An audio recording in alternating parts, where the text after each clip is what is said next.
Well, welcome everybody. I am Steve Rohde, so proud to be chair of ICUJP, and in our rotation, I am facilitating this morning's meeting.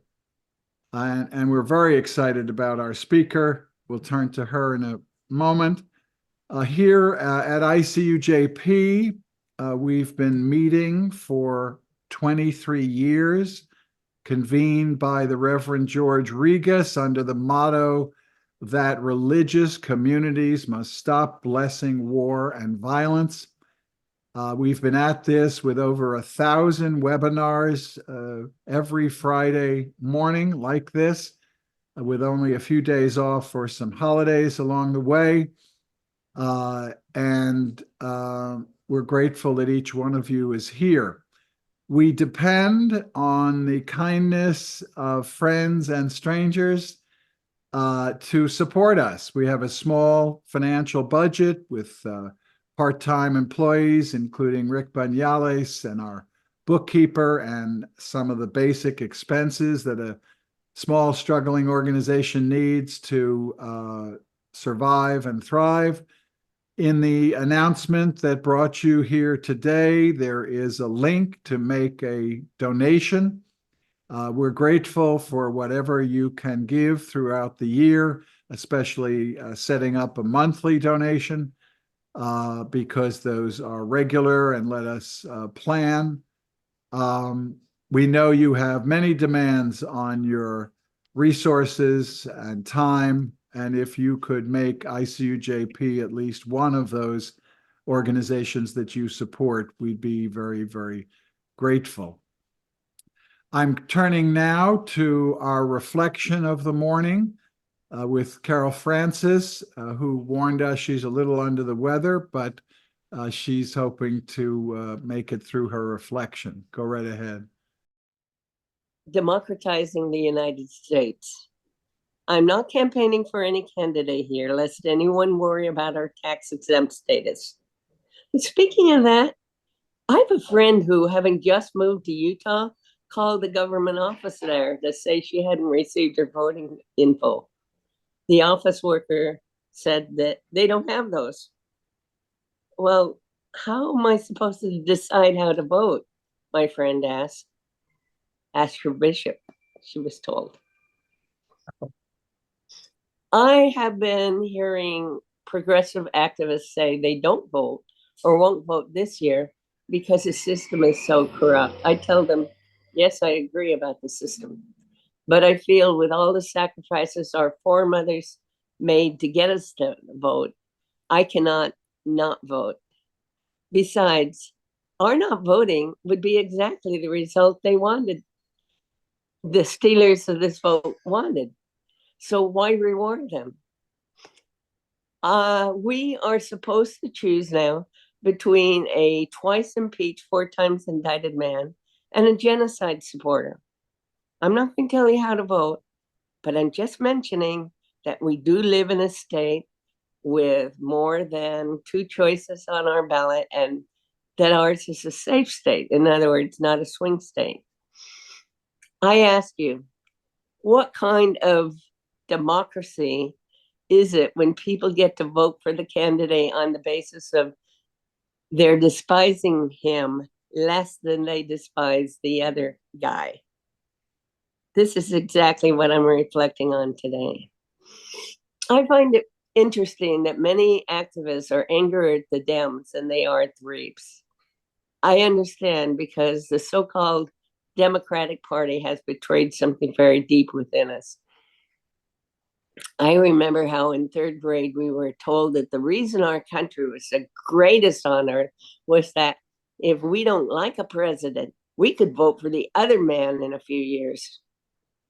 It didn't cross my little mind then that the other man might not be a real alternative. But it was this belief that glowed in me as I was growing up. So I understand now that it is the Dems that have betrayed us by not being the alternative we were promised. This is how I see the way we have gone. not as a pendulum swing, but as a fairly straight line to the right. Imagine that this is a spectrum, the far right and the far left. And the Reaps are here, and the Dems are here. And the leaders of the Reaps might wish to be over there somewhere, but saying Heil Hitler might not be a good idea just now. So they just moved to here. And the Dems, not wanting to risk being unelected because of huge amounts of money poured into the campaign funds of their rivals, moved to here. And the next election, and the next, and then, and then, and then, and then. And we may or may not notice that the Dems are to the right of where the Reaps were a few elections ago. So how do we stop this? By continually voting the lesser of two evils? But then on the other hand, there are those who say that if Trump is elected, he would set up a dictatorship and there would never be another election. I suspect that he would try that, but I believe in our power. The power of the people, not only in the United States, but in our sisters and brothers throughout the world who are sick and tired of the US dominating their countries. So here's the challenge. If whoever gets elected moves to destroy whatever democracy this country has, what would we do? What about a prolonged national general strike? France does it. They could teach us how.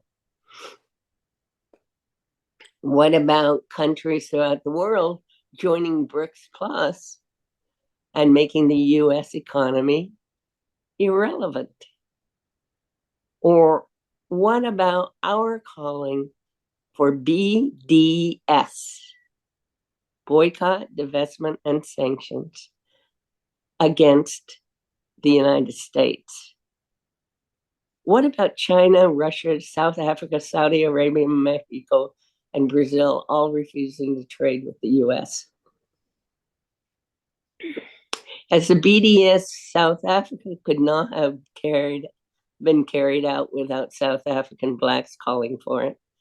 And the BDS on Israel needing a Palestinian to call for it.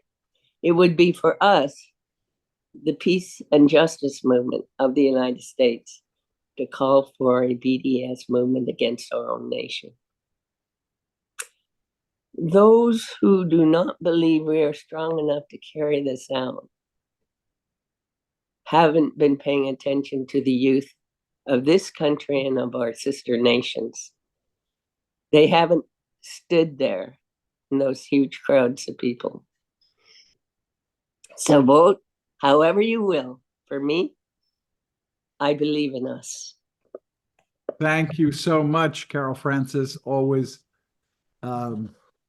provocative and thought-inspiring reflections, and I hope you feel better and fully recover. This is a time when we turn to our program, and throughout its existence, and certainly in the last decade or more, ICUJP has devoted a considerable amount of attention to Israel and Palestine and the rights of Palestinians and the conflict in that part of the world. This has been heightened since October 7.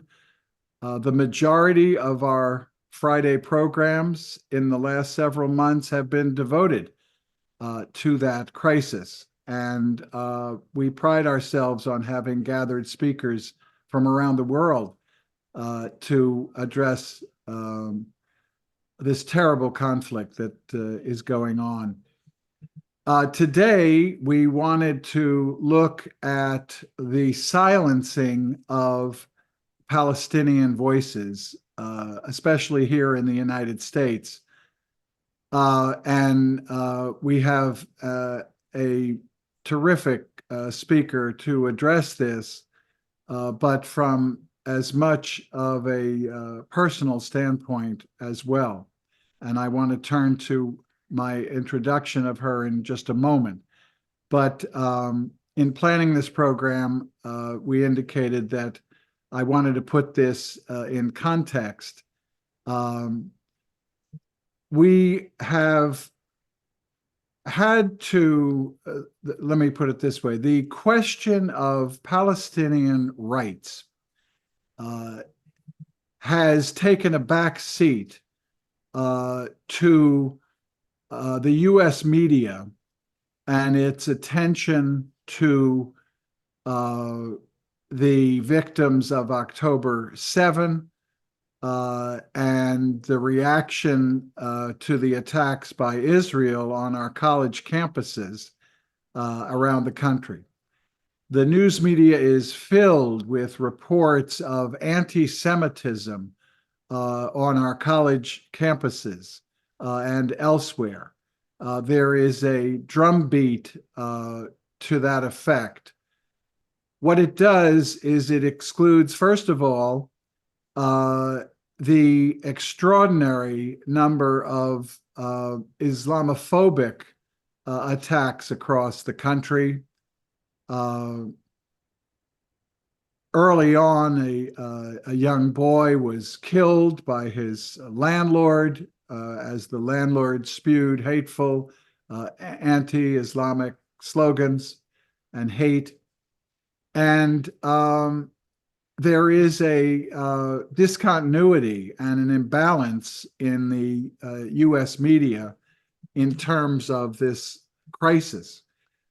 Part of the core of that problem has existed for decades, which is the conflation of criticism of Israel and its political policies with anti-Semitism.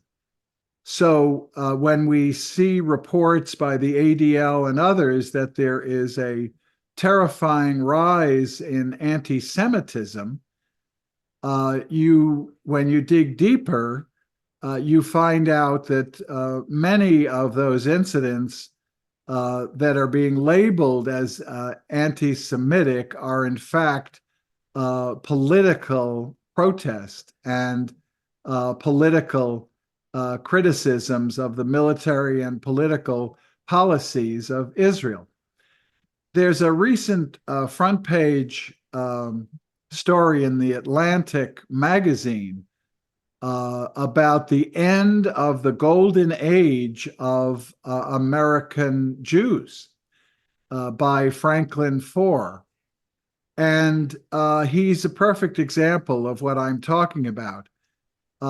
He accuses the left wing of anti-Semitism, but when you look at the examples he gives, they are the political chant from the river to the sea, Palestine will be free, a teach-in to show solidarity with the Palestinian people, a webinar titled From Gaza to Oakland, How Does the Issue Connect to Us? And slogans such as repression there ends up cycling back to repression here.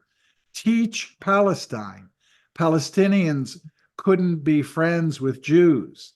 Kill Israel. Free Palestine. Zionist pigs. Zionist killer. These are strong, powerful, hyperbolic statements, but they are political criticisms. And what has largely been ignored is that the early sources of Zionism in Europe and in the United States included many Jews who feared what Zionism would bring in the Middle East. As early as 1919, Julius Kahn, a Jewish congressman from San Francisco, delivered a statement endorsed by 299 Jews, both rabbis and laymen, denouncing Zionists for attempting to segregate Jews and reverse the historical trend toward emancipation and objecting to a Jewish state in Palestine as contrary to the principles of democracy. James Rosenberg of the American Jewish Committee denounced the Zionist plans to set up an exclusively Jewish state as undemocratic. And in 1944, Lessing Rosenwald, the president of the American Council for Judaism, stated, "The concept of a racial state, the Hitlerian concept, is repugnant to the civilized world, as witnessed the fearful global war in which we are involved. I urge that we do nothing to set us back on the road to the past. The project at this time, the creation of a Jewish state, will launch a singular innovation which may well have incalculable consequences."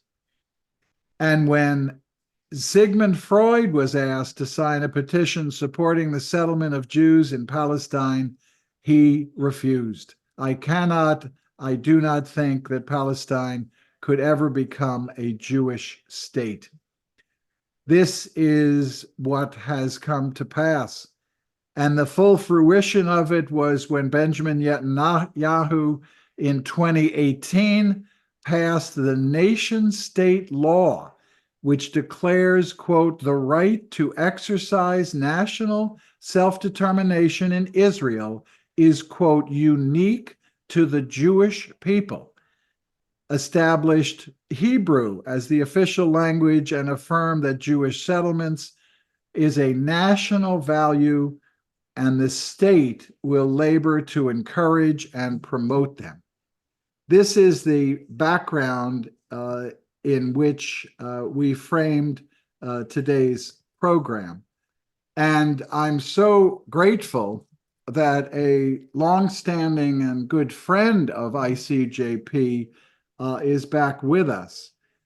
Hedab Tarifi was born in Gaza, lived in Kuwait until after the first Gulf War, and when she moved to Los Angeles. She's been active in the Muslim and Interfaith communities in Southern California since 1994, working on building bridges and bringing people together. She served on the board of several Muslim nonprofit organizations, including the New Horizons School in Los Angeles, the Shura Council of California, and the Islamic Network Group.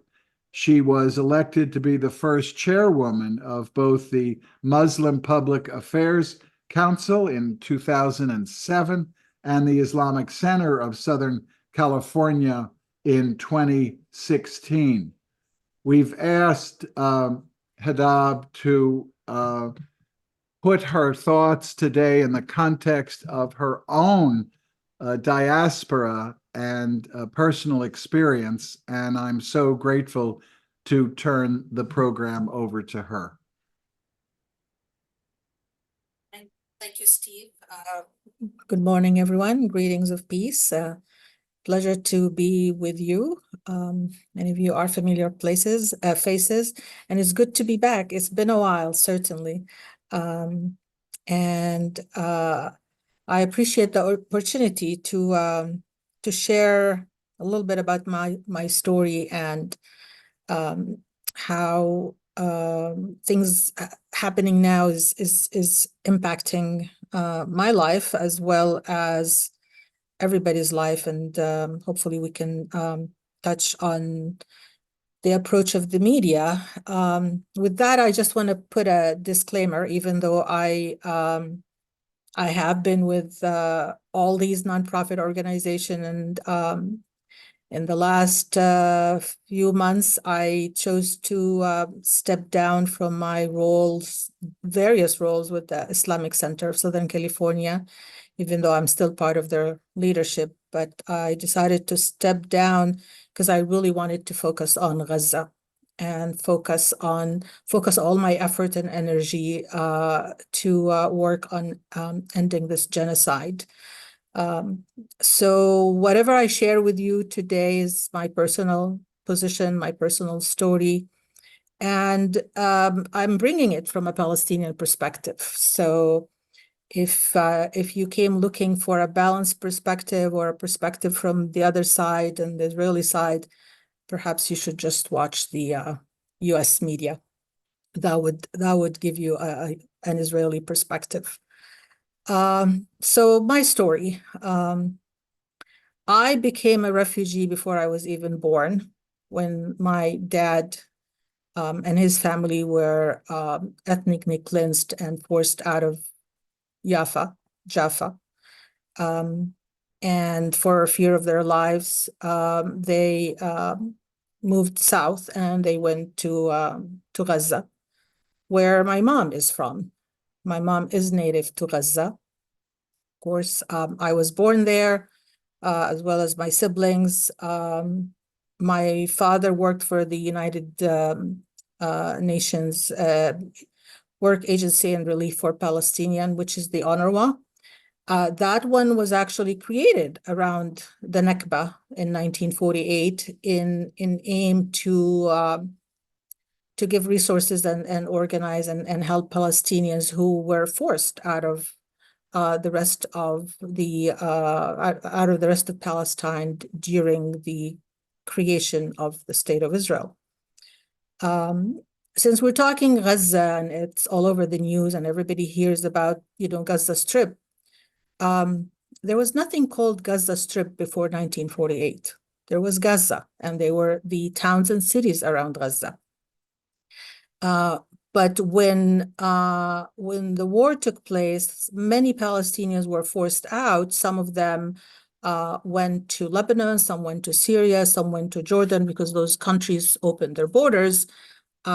Egypt didn't. Egypt literally closed their borders, so no one could escape through Egypt. And then what happened, where whoever was fleeing, basically Israel started pushing everybody toward Gaza, and that's where a lot of the refugee camps were created.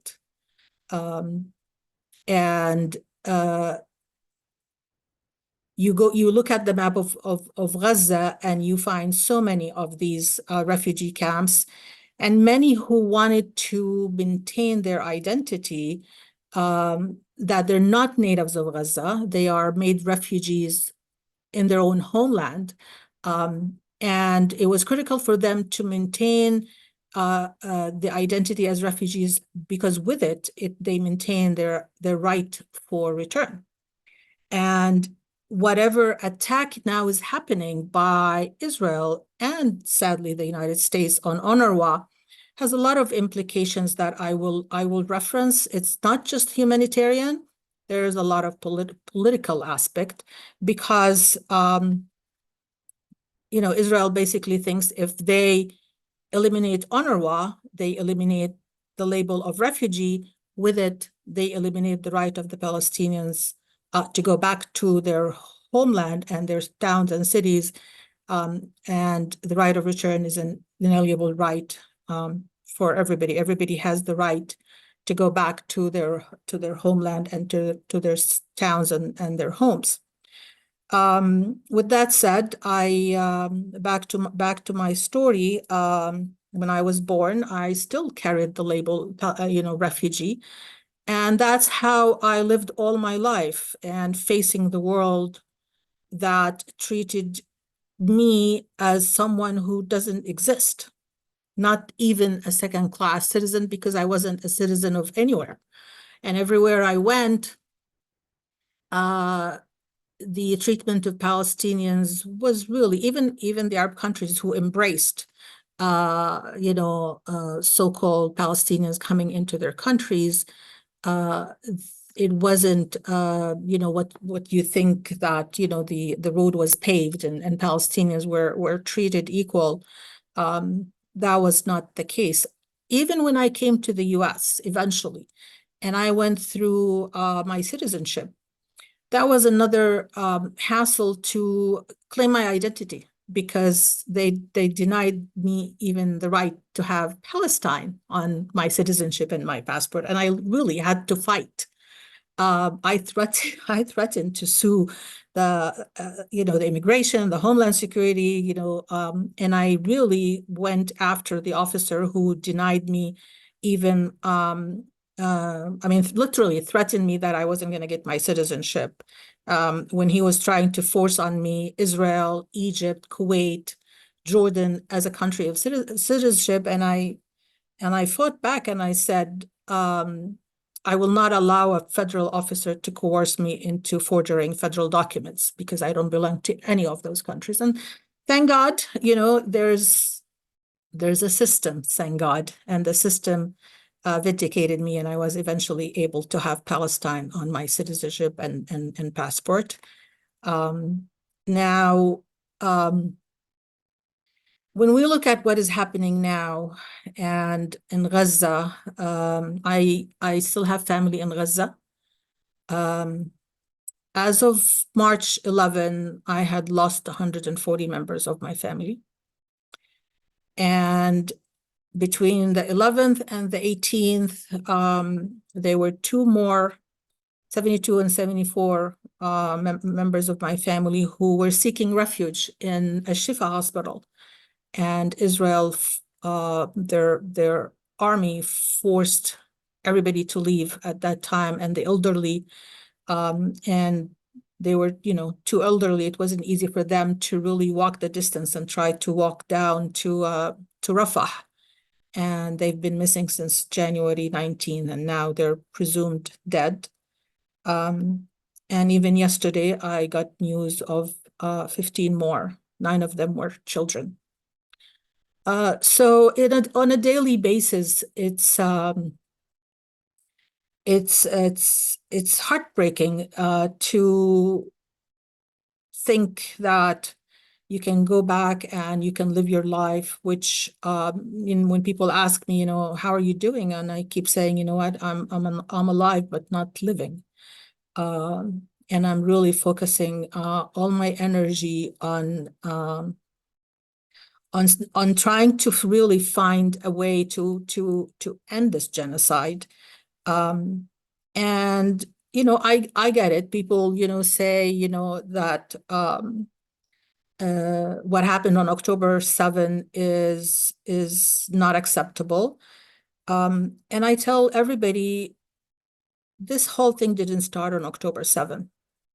This is the 76 years of dehumanization of Palestinians and occupation. And Israel is an apartheid state, the exact definition of apartheid. And even Nelson Mandela, God rest his soul, said that the apartheid system in Israel is far worse than the apartheid system that controlled South Africa. Just this morning, I saw a video, and I encourage everybody to follow me on Facebook because I use that opportunity to really educate everybody. There was a video from the West Bank, not even from Gaza. This is from the West Bank, where Israeli forces stormed a town in actually this is in East Jerusalem, and they literally collected some Palestinians, put them as a group, tied them as if they're tying group of cattle, and pulled them and walked around the town with them. What human being does this to another human being? Only an apartheid regime, an occupier, a colonizer. It is important to really realize that what is happening in Gaza and the West Bank, they're not isolated. They are a plan to really continue ethnic cleansing of Palestinians and get rid of Palestinians so that they can take over the land. And you hear all their politicians and all their leadership, and that's all what you hear from them. The level of hate and ugliness and inhumane approach to treating Palestinians, and this whole thing about they want to get rid of Hamas. To me, these are big lies because they're killing Palestinians. They're killing thousands of Palestinians, and there is no Hamas in the West Bank. And yet, so far, from October 7 till now, they arrested more than 7,000 Palestinians in the West Bank. And all what you hear from the world is, let's talk about, releasing the hostages, the Israeli hostages, as if the Palestinians' lives and the Palestinian hostages, let alone the Palestinians that are in Israeli prisons without crimes. Their only crime is that they are Palestinians. So the system really is not fair. Their system is not right. And Israel feels they have, impunity. The United States, as far as I'm concerned, they are complicit in this genocide. Not just because they are giving Israel the weapon. They continue giving Israel the weapon. And our politicians, with all due respect, including Biden, they just talk from both sides of their mouth when they say, we need to save Palestinians, we need to protect civilians, we need to give them aid. Yet all what they do is deprive Palestinians from aid, deprive them through depriving UNRWA from funding, not forcing Israel to allow the humanitarian aid that is still parked at the Rafah border with Egypt. And they give you this, charade about let's, drop food and drop aid on Palestinians, or let's, build a port, as if they cannot tell Israel, let the aid trucks go in and let them go in safely to reach Palestinians. No, the United States does not want that. Otherwise, they could have. At the same time, they continue giving weapons to Israel as if they're saying, go finish them up.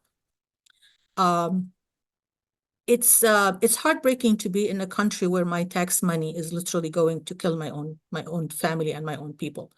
And this is something that I'm really struggling with. It's painful, but when I chose the U.S. to be my country, and I wanted to become a U.S. citizen because of their freedom and the liberty and the democracy. I know Carol talked about the democracy, which now I'm really not so sure this country is a democratic country, when all the people in the country are rallying and knocking on their representatives' door, demanding ceasefire, and nothing happens. It is those who are lobbying and have the money, like AIPAC, get away with things. And I don't know if you've heard, in just the last recess,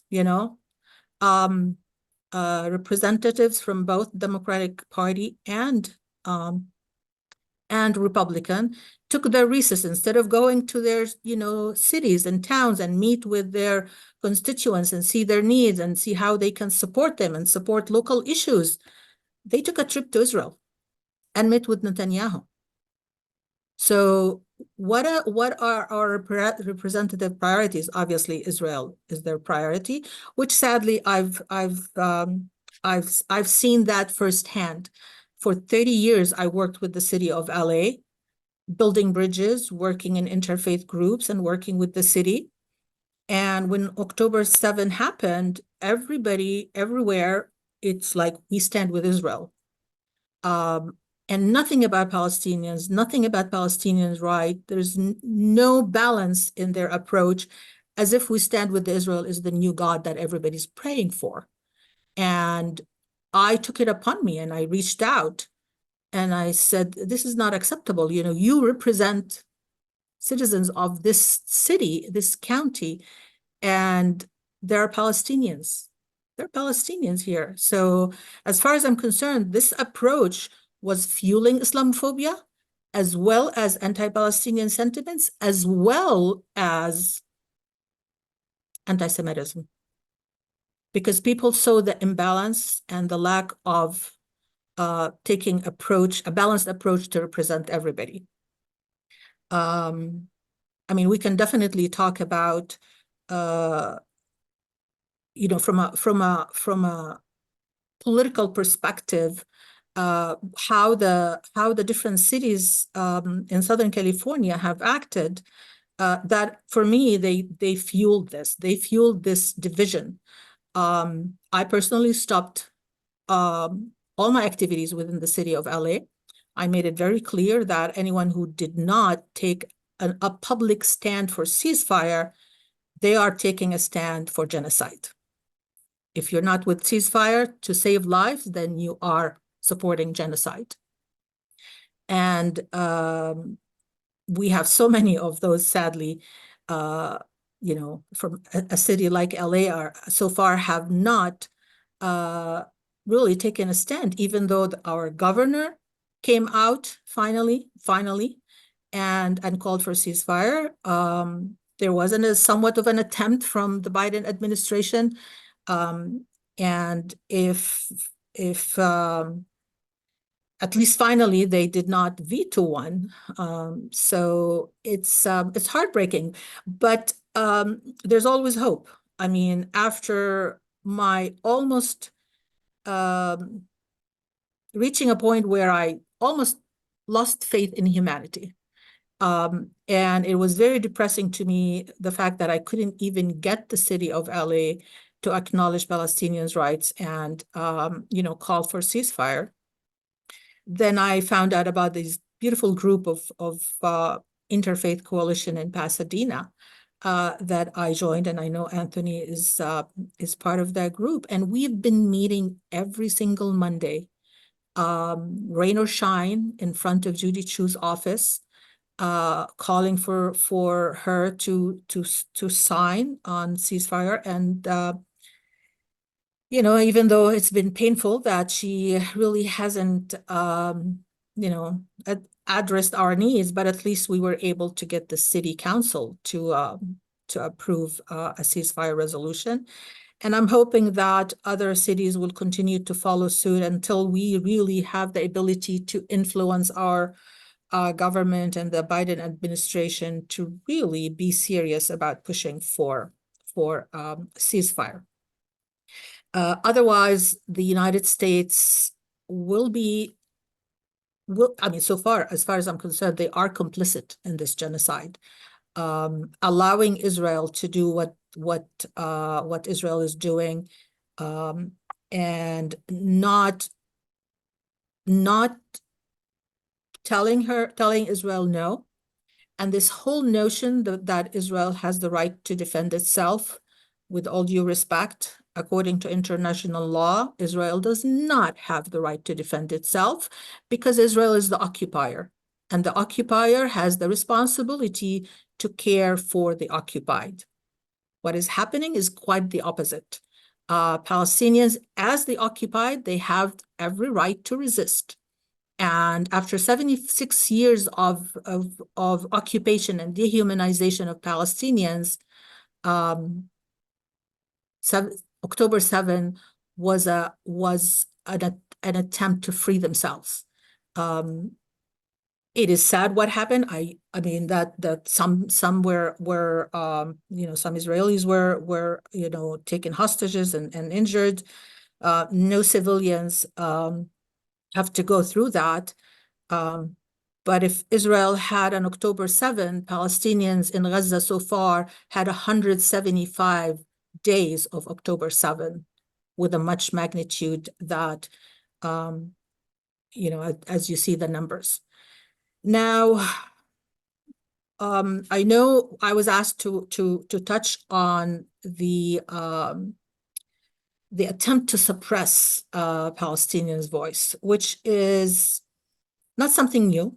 It's always been there. I faced it when I was a young kid growing up in Kuwait. We couldn't even go out in marches. You know, we couldn't even go out and, you know, rally for Palestine. We couldn't even volunteer to help our Palestinian people in occupied territories. And then when I came to the US, it was more visible to me.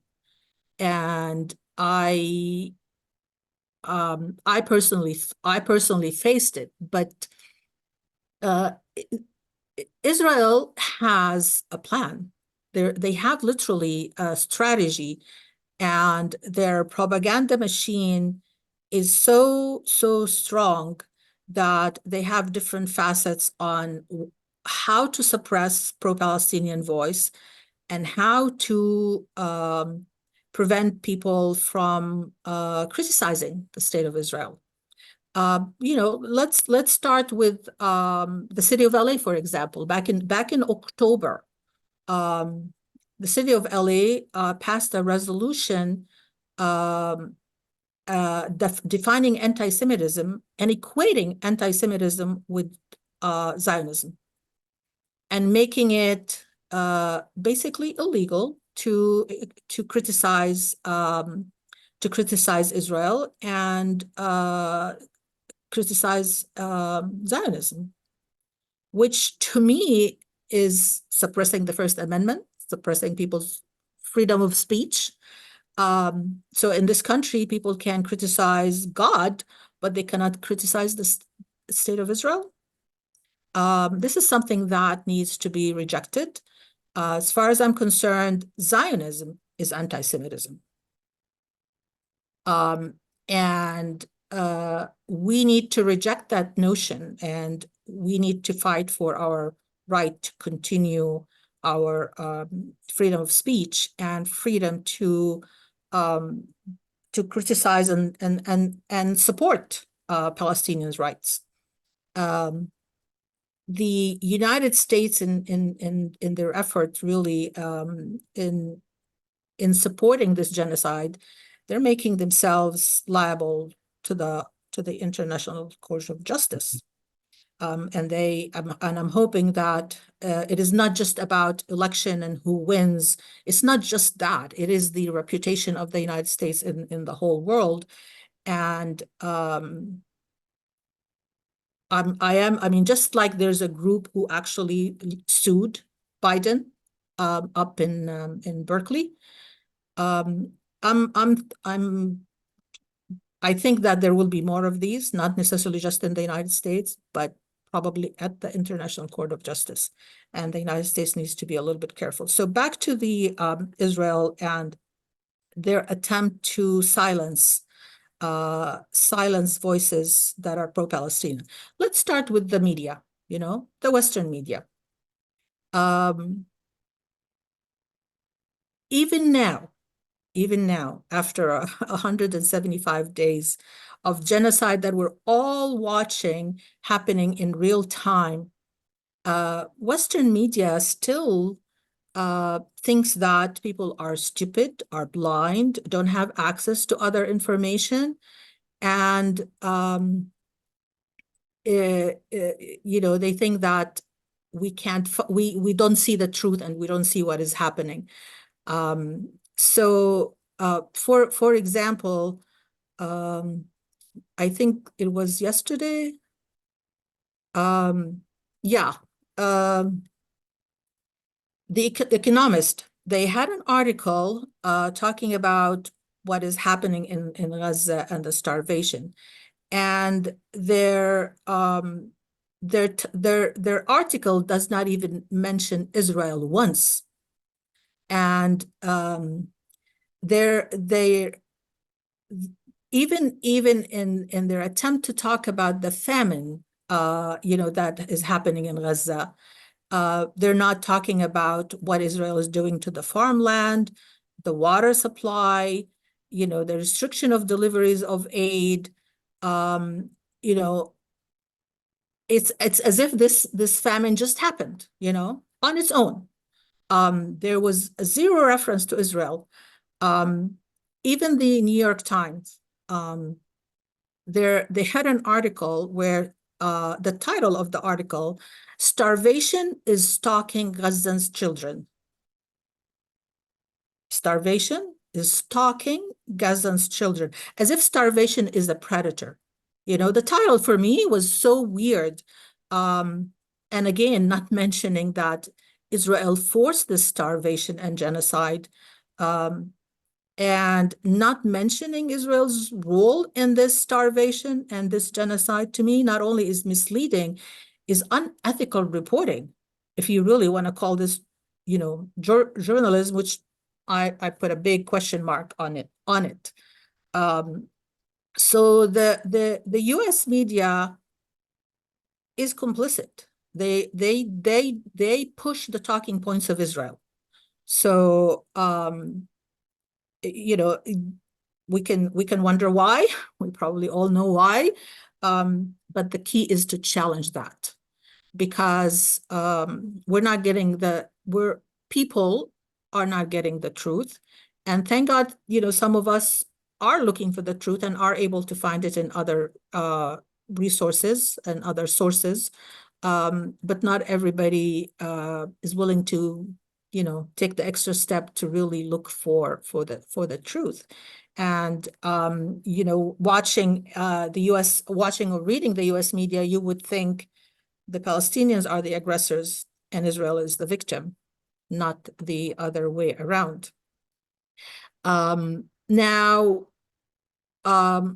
Yesterday, I read something else, and that was actually coming from Israel Foreign Ministry.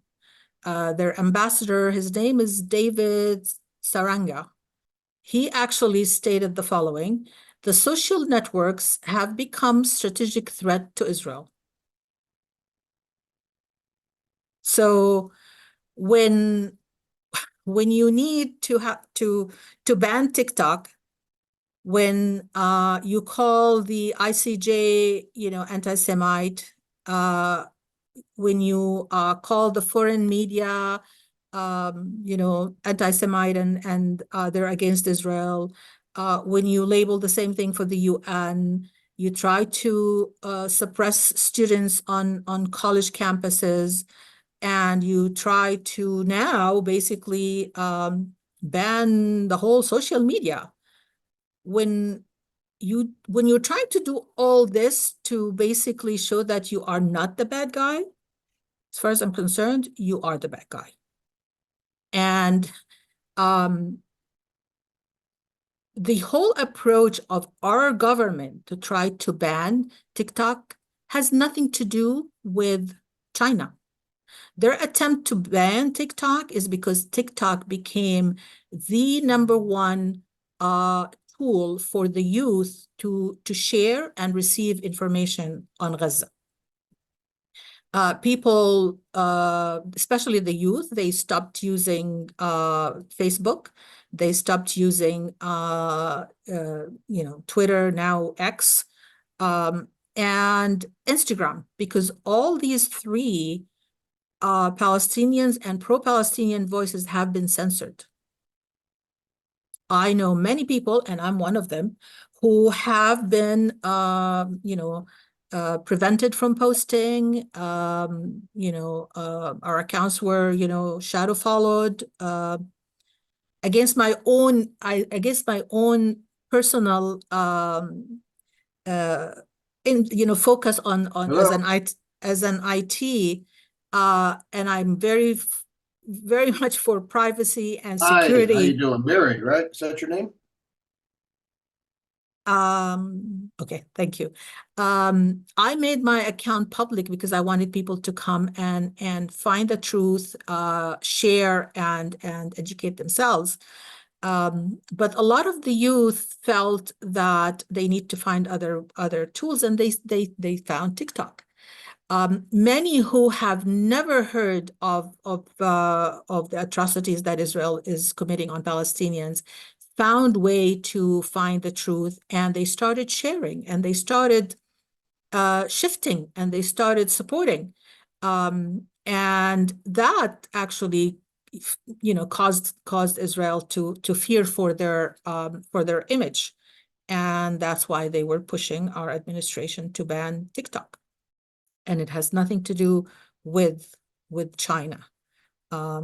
And I hope our youth will find other ways to keep their voices heard and keep speaking, because to me they are the future, and they come fresh in their interest of getting the facts, learning the truth, and standing for justice. I know some of you here with Jewish Voices for Peace, and I've worked with Jewish Voices for Peace for a very long time. And my friend Esti, we've been together and doing work together for a long time. And now recently I got introduced to If Not Now. And back in November, I remember it was they had an LA Jews rally, and I had the honor to be with them and speaking with them. And I was amazed at the number of youth that are out on the street. It was a pouring rain that night, that day, and we continued throughout the night. And they, their commitment to justice, their commitment to peace, their commitment to pro-Palestinian rights is what is scaring Israel. And Israel is taking that to push our politicians to suppress their voices, whether they're on campuses or scare tactics, which to me impacts democracy in this country. We should really push against that, because even if the United States wants to support Israel, it should not be supporting Israel on the expense of our own democracy and our own people. And that's another thing, with all the funds that unfortunately goes to Israel to support killing of innocent people, instead of using those funds to fix our infrastructure and take people off the streets and give them, medical insurance and care, and help our students to get off of their burden loan, and so that they can start their lives. There is so much that we can actually improve here in our country, and yet the focus is on funding this genocide, as far as I'm concerned, with the current administration. On a personal level, and I know I was talking with Steve the other day, and every single day that I see the images coming out of Gaza, the attempt that Israel is in continuing silencing the voices, killing journalists, killing professors, bombing universities, demolishing schools. That's part of suppressing voices that tell the story of Israel's atrocities on Palestinians. And on a daily basis, I find myself glued to the news, not just in my communication to my family, and my family telling me what is happening and what they're facing. The neighborhood where I was born, Al Rimal neighborhood, which is, was one of the affluent neighborhoods in the heart of the city of Gaza. Israel demolished it, leveled it. And even though they demolished it, leveled it early in this genocide, they keep coming back and bombing it more. And whoever couldn't leave, they faced starvation, they faced bombing. They literally, as they bomb and leave, they leave snipers. So anyone who attempts to go out to look for food, they get killed. And we also, how many massacres, and I hope that we also, how many massacres happened when people were just trying to go and find a flower. There's nothing in Gaza anymore, even though Gaza was a beautiful city. Gaza actually is very well known for agriculture. The whole eastern part of Gaza that Israel occupies is like a food basket. 75% of Israel's food supply from vegetables and fruits came from that. Those are Gazans' land.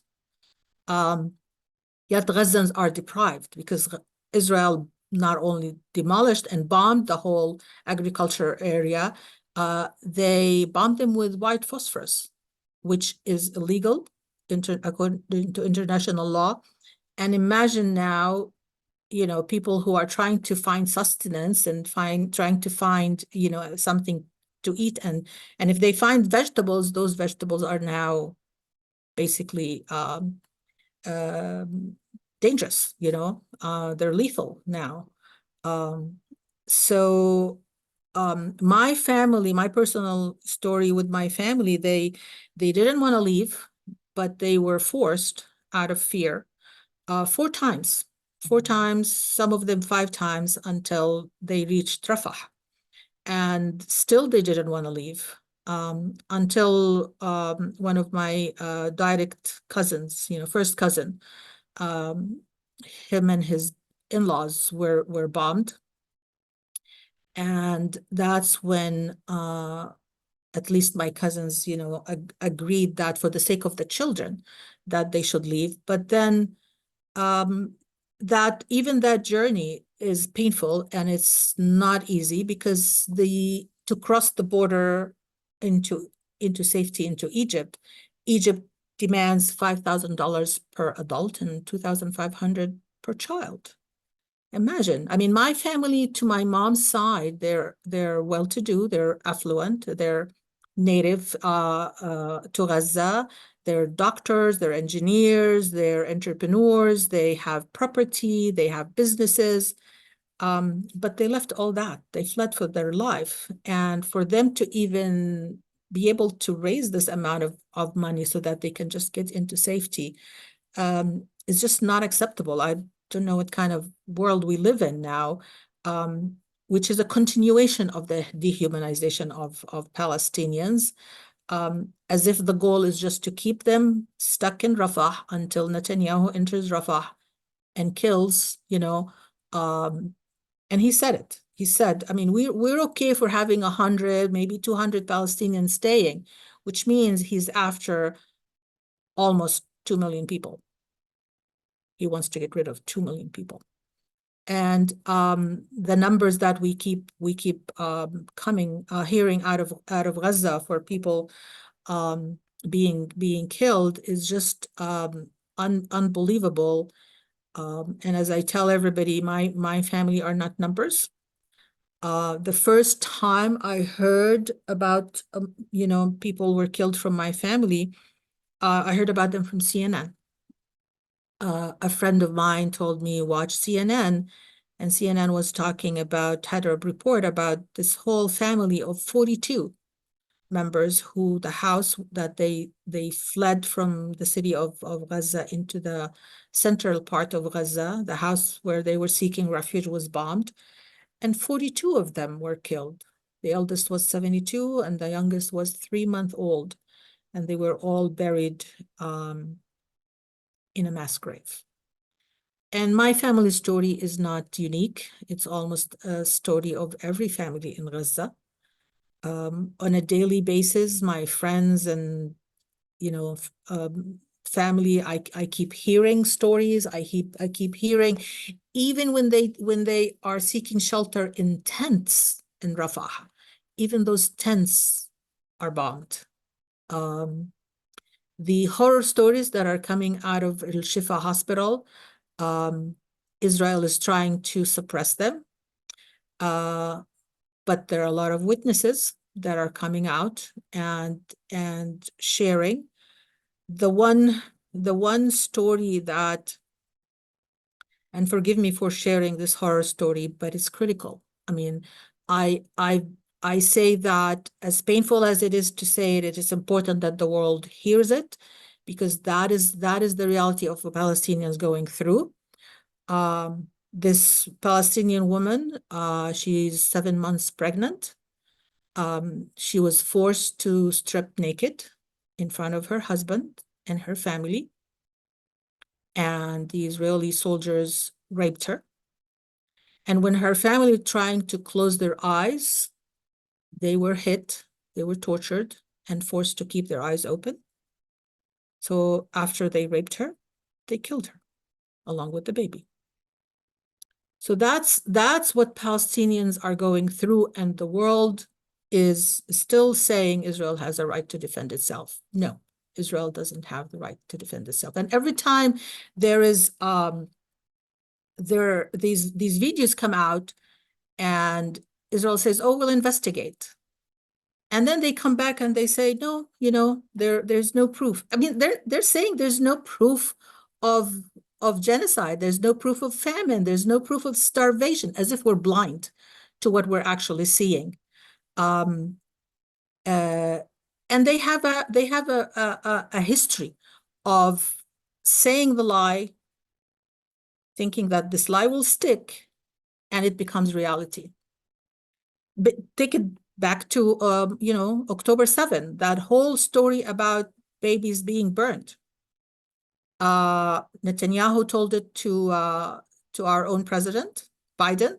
Biden said it in a press conference.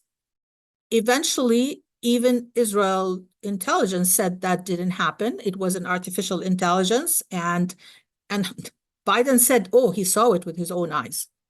But when it was debunked, no one came back and said that is not true. It was a slight mention in one of the press conferences for the White House, but people continued saying it. Politicians kept saying it. Biden kept saying it. And it became almost like the truth. So when it's almost like someone lies and they become the first to believe it. But then that is the style of Israel. Same thing about that UNRWA, when they said that some of UNRWA members were part of October 7, and with it, a lot of countries pulled from funding UNRWA, and they didn't show proof. Canada eventually reinstated their funding because they said Israel showed no proof. I think Spain, the same thing. Belgium, the same thing. So they say the lie, and then they push for it as the truth. And when it comes to UNRWA, the interesting thing is UNRWA on a monthly basis, because UNRWA is not just in Gaza. UNRWA is in Gaza and the West Bank, because there are refugee camps in the West Bank. And on a monthly basis, UNRWA would give a list of their employees to Israel. So Israel knew who were the employees of UNRWA. And it took how long before they came back and they put that claim? It was right after the International Court of Justice came up with their ruling that Israel is liable for genocide and war crimes. So that's their attempt to push back. And the media, takes it and run with it without verification. And just like countries, administration, they take that without verification and they run with it. So the power of AIPAC and the pro-Israeli lobby, it's very strong, and it's fueling this genocide. And as far as I'm concerned, it is fueling anti-Semitism as well. And if anyone to be blamed about the rise of anti-Semitism, to me, it is Netanyahu. And I know the LA Civic Rights Department issued a report earlier in the year about the rise of anti-Semitism, and they said, I think it was about, if I'm not mistaken, it was about 100% increase. But then the rise in anti-Palestinian sentiment was about 180%. So Palestinians are at risk. I mean, I find myself obligated to take a strong stand, but I tell you, people tell me, be careful. but I keep saying that whatever happens to me, I feel obliged to be a voice, to tell the truth and to expose what is happening, and be a voice for my people, because they don't have a voice. And what they're going through is not acceptable on any level. And the pain and the agony and what I'm going through is nothing compared to what they're going through.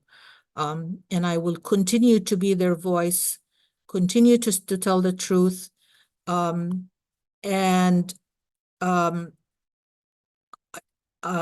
know I shared this with Steve.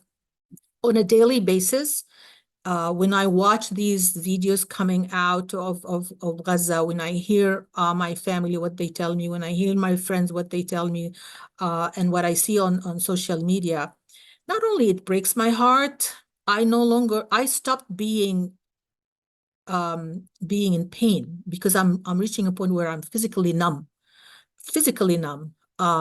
But my level of anger is increasing. On a daily basis, my level of anger is increasing. And I continue to seek refuge in God, and seek refuge in my faith. And I try to focus on my spirituality, so that this level of anger does not turn into hate, because I will not let them win. And I continue to seek refuge in God Almighty. And people like you, and people who come in support and standing in solidarity with Palestinian, not only that I appreciate you all, I find strength in being among people like you and the coalition that I mentioned in Pasadena, because not only they revive my faith in humanity, they give me strength to continue speaking the truth and speaking truth to power. And may God Almighty save the innocent and end this genocide, and give Palestinians their freedom. I am not just demanding ceasefire. I am demanding end of the occupation. I am demanding Palestinian self-determination, Palestinian right to have a state of their own. God bless you all. Thank you, Hedab. Just an extraordinary, heartfelt presentation. I'm so moved by your words. I'm making a request right here to Rick that we pull Hedab's presentation out of this program, and we always post our programs and make them generally available. But I think what we just heard by itself should be a freestanding interview, and we should offer it to various media sources. No one is hearing this, both from a personal and political analysis, and it is a privilege and a public service for you to have shared this with us. I have a few follow-ups, because you made several significant points that I want to be sure everyone here today and those watching this recording understand. It came as a complete shock to me a few days ago when Rebecca and I spoke with you in preparation for today, when you told us that Egyptian authorities are charging $5,000 to refugees. Would you unpack that and give us as much detail of the nature of that requirement and how it's being handled at the border? It was a big shock for me. As I mentioned, I was trying to convince my cousins to leave. And at the beginning, they didn't want to leave. And by the time they agreed to leave, That's when we started the process. I created a GoFundMe, and by talking with one of my cousins, her daughter is in Egypt, and we did the research. And to our surprise, we found out that this is the process. They have an agency. It's almost like a travel agency. Whatever connection they have with the government, obviously they're not working alone, because they issue visas for Palestinians who want to exit and leave Gaza. And as I mentioned, $5,000 per adult, $2,500 per child, and in dollars, not even in Egyptian pounds. So there's no way for money to be sent to Gaza. So the money has to be sent to Egypt. Someone has to receive it in Egypt, and someone has to pay this organization, and you put your name on a waiting list, and you wait, and good luck finding, good luck even when your name comes through that the visa is issued and you can actually come to the border. Good luck finding about that, because there's no communication. There's the phones, there's no internet, and it's a struggle for people to charge their phones. It's a struggle to to get access to the internet, and a lot of people pay the money, and then they can't leave because they never heard that their name came through. So for the last month or so, I've been struggling to raise $50,000 just to get my cousin and her daughters and her grandchildren out. It's heartbreaking, but that's the system. And then this money is just to get them to cross the border, which is, by the way, you can choose to stand with one foot in Rafah, Gaza, and the other foot in Rafah, Egypt. Literally. I mean, it's just a gate that you cross, but this is the amount of money that you have to pay. And then, of course, the travel agency take you through Sinai into Cairo, and then you're on your own. You're on your own what to do, where to stay, where to live. And they give them, I think, a 45 days visa, which means in those 45 days, they have to, decide where they want to go. So what will happen to those who leave? God knows. But for me, the critical part is to really get them to safety. At least get my family to safety. Thank you. That is shocking. I don't know if others on this screen have been aware of this. It's a dehumanizing, exploitative act that Egypt's engaging in. I want to have you expand on your discussion of the West Bank. There have been settler violence against Palestinians. You mentioned 7,000 arrests. Tell us more about what you know that's going on in the West Bank, and both the indifference of the Israeli police and IDF to the violence being perpetrated against Palestinians by settlers, and the overt violence being engaged in by the Israeli authorities. Absolutely. And it's important to understand that and know the facts, because everybody think, oh, it's Gaza, it's Hamas. Well, there's no Hamas in the West Bank. Yet since October 7, on a daily basis, on a nightly basis, Israel continues, and I say continue because it's not that it started. They were doing them before, but they intensified after October 7 on a daily basis. They raid cities, they raid towns, even Ramallah, where Mahmoud Abbas, the so-called PA president, is. They raided Ramallah. And when they raid Ramallah, the cities and the towns, they demolish homes, they burn businesses, they loot, and they arrest Palestinians. And as I mentioned, more than 7,000 Palestinians were arrested for no reason.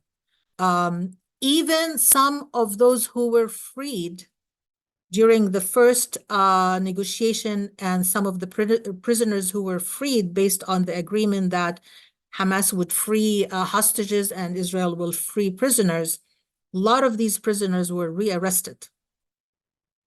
And the settlers continue to attack Palestinian civilians, prevent them from accessing their land, preventing them from accessing their properties, and in many times they loot, they burn trees and crops, they burn cattle. And one thing that is important for people to know is that when October 7 started, the Israeli government has increased giving weapons to settlers. So when Biden came and said that he wants to put restrictions on some of these settlers, I mean, put restriction on the government, because the Israeli government is actually giving them weapons, basically supporting them. So the settlers, to me, are the real terrorists, and the settlers are doing what they're doing against the Palestinians under the open eye, under the protection of the Israeli army, as if they need protection because they have their own weapons, and the Palestinians have nothing, and they continue to dehumanize Palestinians, and it's nothing new, but it really intensified. It became on a different level, a higher level after October 7th. Thank you. What I'd like to do with the remaining 20 minutes or so we have is take some questions. I want to alert in a few minutes on our activist side. I would like to hear from Anthony Manousis and the efforts at the Pasadena City Council as a case of activism. And Rebecca is aware of legislation that is moving through the California legislature that is relevant to silencing Palestinian voices. So let's go. We're going to have quick questions. I actually saw Jeff Cooper first, then Carol Francis, then Dave, and then Anthony. Jeff? Yeah, just briefly, Yasmin, who came on, who's my friend and whose family I'm very close to in from Gaza City, they're being charged $6,000 to go to Egypt. At least that's what my communication with them has been about. And that's the first thing. The second thing is during the early 1990s, when I lived in the Ramallah, the settlers came through Ramallah regularly. They threw stones through a window, usually in the evening, and sometimes with the support of the military. The military was there to supposedly protect them, but they threw stones through windows, destroyed car windows, and slashed tires. And this is not something I heard. I actually saw it because I worked late at the school, and I could look out the window because they were so loud. Anyway, it happened on a regular basis, and the reason I'm bringing that up is because October 7th is not when history began. And going back to the issue of media coverage, where was the media coverage in the 1990s and even before then, when settlers in the West Bank were doing this on a regular basis? No coverage. Now, I'm sad that it's happening, but thank God at least it's out in the open for the world to see. It's just that the world needs to know this has been going on in the West Bank since 1967. Thank you. Thank you, Jeff. And we've seen open plans for settlers to move into Gaza. Those individuals from Israel have been interviewed. That is their organized plan. and to remove the Palestinians and settle in Gaza. If I may add to that, Steve, Yes. there was a meeting at a synagogue in New Jersey that was exposed by a friend of mine who is Jew. And he basically told that they actually meeting at the synagogue, basically selling the land, not only in Palestine, but in the West Bank, which is recently they confiscated. Yes. Which is illegal, by the way, according to US laws, but it's happening. Carol Francis. Thank you so very, very, very much. We need to hear your voice. I was happy that you said that your spirits are your spirits rise when you're in groups like us, and I hope that means you're going to be with us more often. We meet every Friday morning, and you'd always be welcome. I wanted to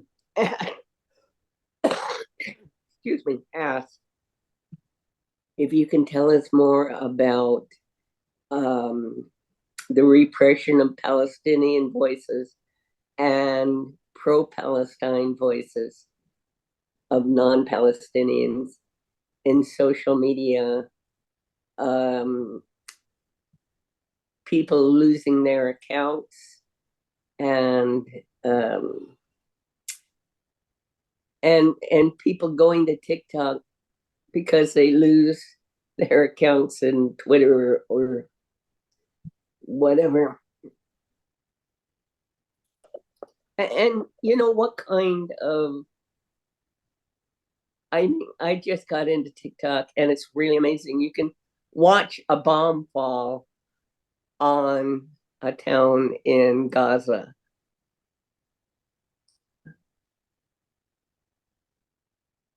Yes. Yeah, I mean, it's the attempt to suppress voices is it was just really out in the open. People who were scheduled to speak, those schedules were canceled. So it's not just on social media, but even here in the US. And one thing that I want to bring as well, because I don't think I mentioned it, people are losing their jobs because they actually post pro-Palestinian sentiments on social media. I know a friend of mine, she's a doctor. She's not even Palestinian. She's not a Muslim. She's not Arab. And, you know, her statements were her own. And yet she's a doctor. And she lost her job because she was posting pro-Palestine sentiments. So this is not acceptable. We have to defend everybody's right to speak, and we have to defend the First Amendment right. And with it, you know, criticizing the state of Israel and being pro-Palestinian rights.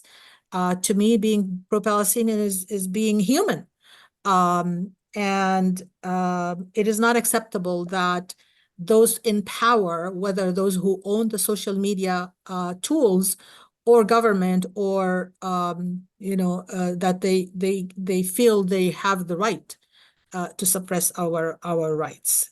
So we need not only to keep speaking. This is a call for action. We need to, because Palestinians need us. I take it personally that they need me, they need my voice, and I will continue to speak. I will continue to rally, and I will continue to demand justice for the Palestinians every possible way I can, and in every venue that I can find. Thank you. Dave Clennon. Thank you for sharing your experience and your strength and your hope with us. I want to ask you a question, but I'd first like to point out that Hollywood, the film industry, and the television industry are maybe the strongest, the most effective sources of hasbara, because when you watch a movie or you watch a television show, you suspend your disbelief, and you can watch the mainstream media critically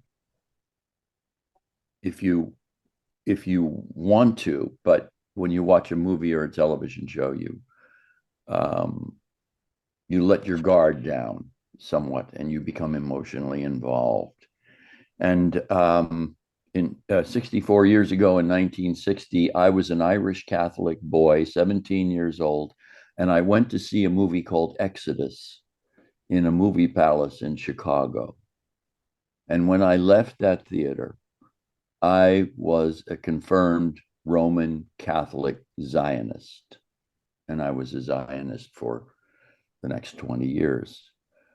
So my town, Hollywood, is a player in Hasbara.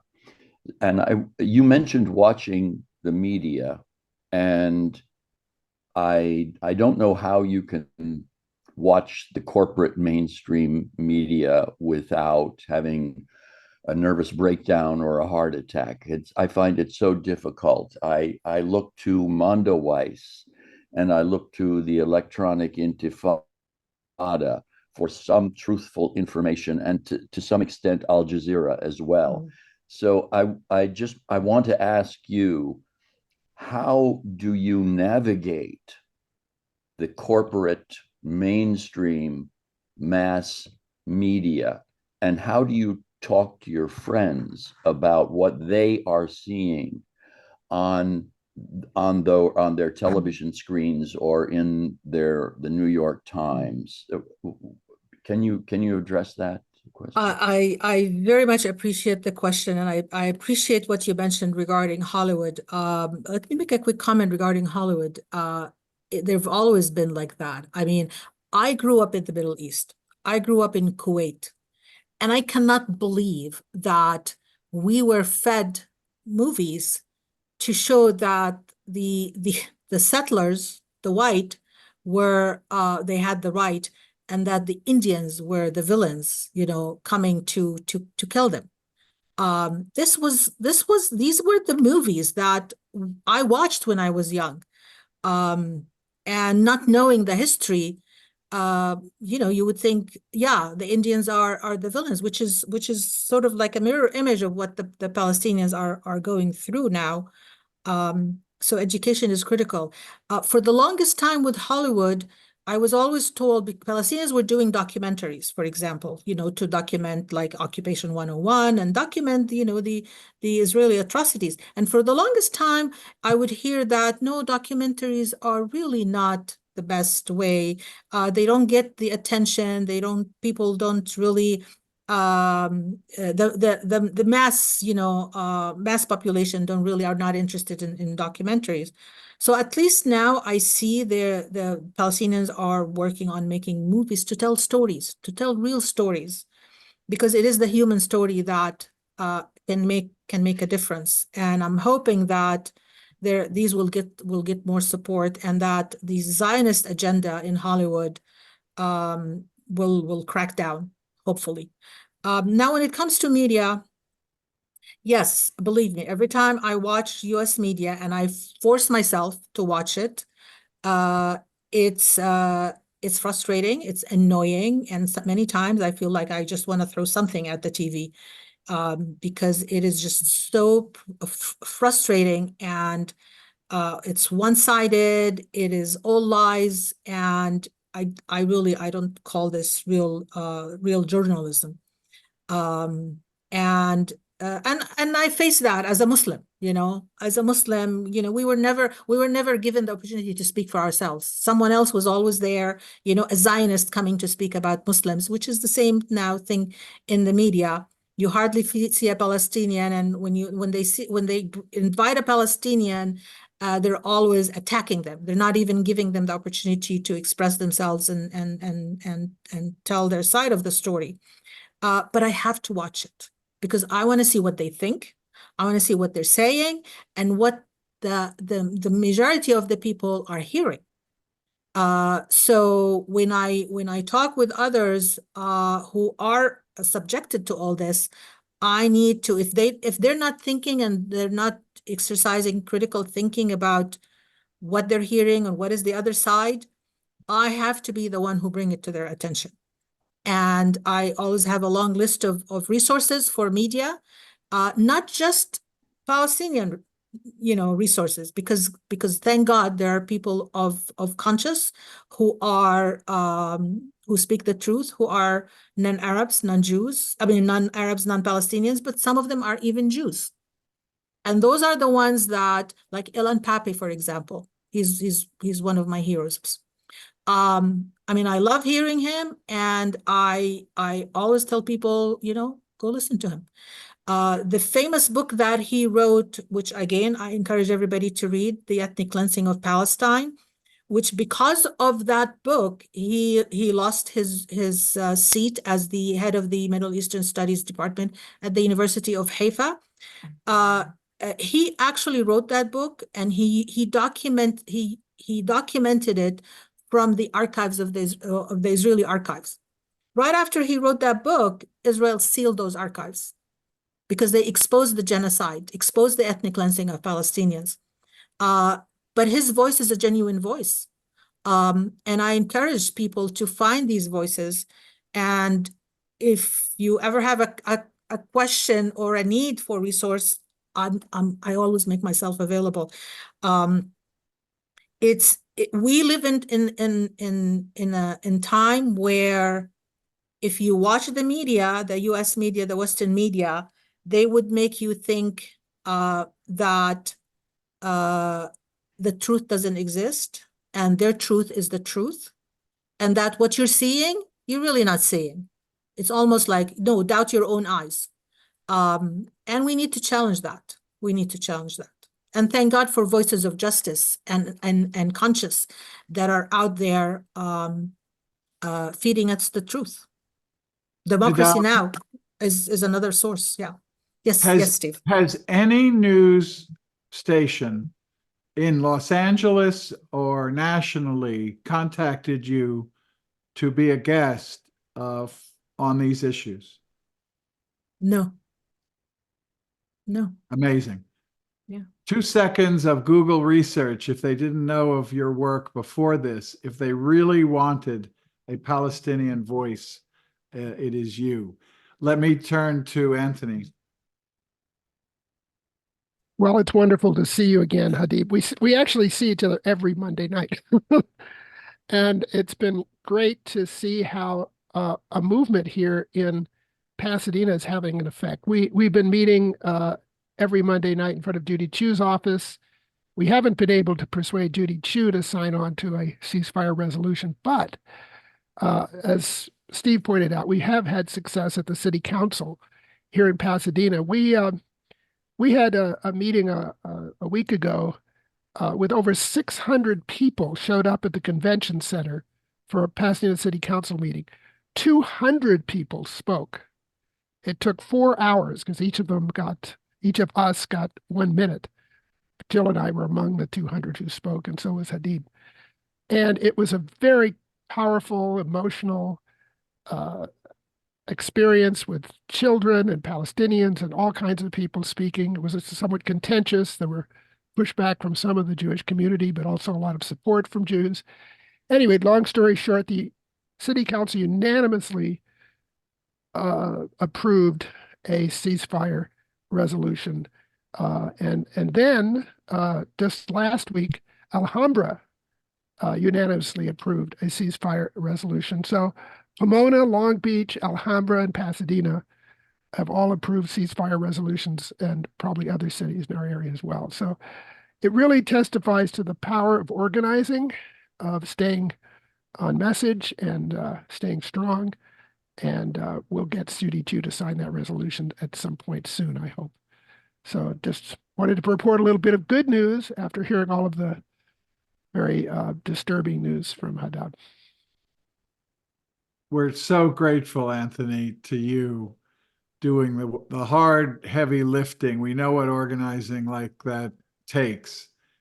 Any reflection on the work in Pasadena? I have to say that it was not me, but Bert Newton, who's a member of our Making Housing and Community Happen he was one of the lead organizers. He's from the Mennonite Church. And I also need to mention the Mennonite Church had an event in which we raised $33,000 for families in Gaza, including the families of Hedab and Nidal. And it was a really wonderful event and very moving because Hedab spoke and Nidal. And we were all very, very, very appreciative of them. So we're doing stuff in Pasadena that I hope other cities will emulate. Hedab, your reflections on that? I tell you, I'm honored really to be part of this coalition, and we consider ourselves not only people of faith but families. We come together as families, and it's heartwarming to see the children coming. You know, they're drawing, they're coloring Palestinian flags, even the kids chanting, and this is where I go to get my energy that carries me from week to week. Thank you. I'm going to go to someone who hasn't spoken yet that I mentioned. Rebecca, would you do 2 minutes on both the protest that you put in the chat and this effort to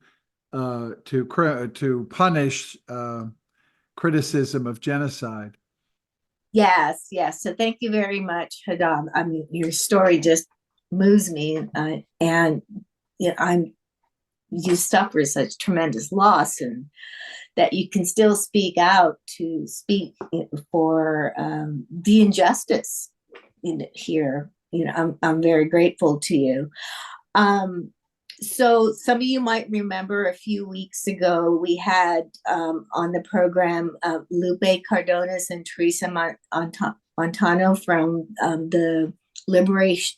They had a Liberation Ethnic Studies curriculum that they had proposed to the state of California. And ultimately they were sued by a group of concerned Jewish parents, along with the UTLA, the Union for the Teachers of LA. And so they came on our program and talked about that the California Jewish Caucus had written a letter at the beginning of this session in January where they essentially complained about rising anti-Semitism in California as a result of October 7th. And they threatened in the letter that they were going to bring legislation to stop this harassment of Jewish students on college campuses. Well, they made good on that threat. And they did introduce a bill called SB 1287, which essentially they proposed it in the form of a free speech bill, saying they're trying to protect free speech. But what it actually says is you cannot call for or support genocide. And genocide is defined as how the UN defines genocide in the 1948 UN Genocide Convention. So that arose from the Holocaust. So essentially, it's limited to criticizing Israel, in my opinion, and or any enemies of Jews or Israel.